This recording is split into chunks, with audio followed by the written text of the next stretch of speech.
Good stuff. Good stuff. Absolutely fantastic. Before that, though, Ciara, attending a fee-charging school does not greatly enhance a student's chances of getting into a high-point university course, according to new research. Really interesting research from UCD School of Psychiatry. They looked across 3,000 kids. Basically, they compared how kids were getting on from the Drumcondra test taken at the end of primary school to how they did in the Leaving Cert, and they basically said it suggests if fee-charging schools are adding on anything to Leaving Cert performance above and beyond what state schools are adding, it must be relatively modest. They say basically a whole range of factors come into play.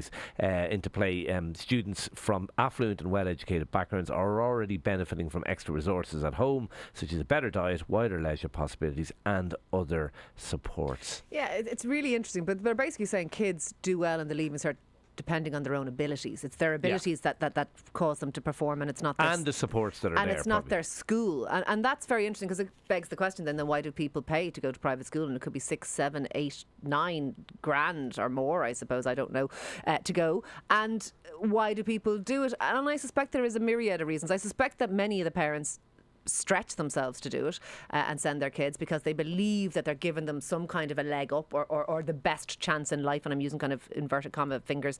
And that's not to say parents who don't do it don't want their kids to have those things, because of course they do, but I suspect that's one of the reasons. And maybe it is to do with them wanting some kind of a alma mater where there's other middle class kids and that they're networking and some. I don't know all the different reasons, but there are reasons out there because people are paying the fees. Yeah.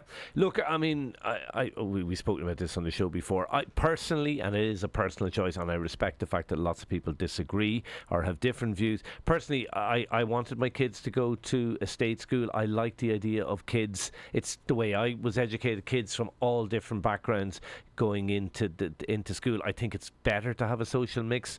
Personally, I think it helps kids from families that don't place the same emphasis in education if they're in classes with kids with families. Here's a question that do. no one ever asks and no one ever answers. If it helps kids to be mixed with kids who have families who value education, is it to the detriment of kids who to mix with kids, people who come from that background, to mix with kids who don't have a valued education? I haven't seen any. You think that's a one-way street? I do. I kind of think it is a one-way street. Seems slightly unlikely, but I don't know the answer to that. I don't think, because kids who have an interest and families who are interested in education have that, and they're not going to be deflected from that. But why would influence only rub one way, Shane? Because positive influence does. They see other people, because I don't think anyone aspires not to do well because they see other people not doing well, but I think people aspire to do well because they're seeing other people do well.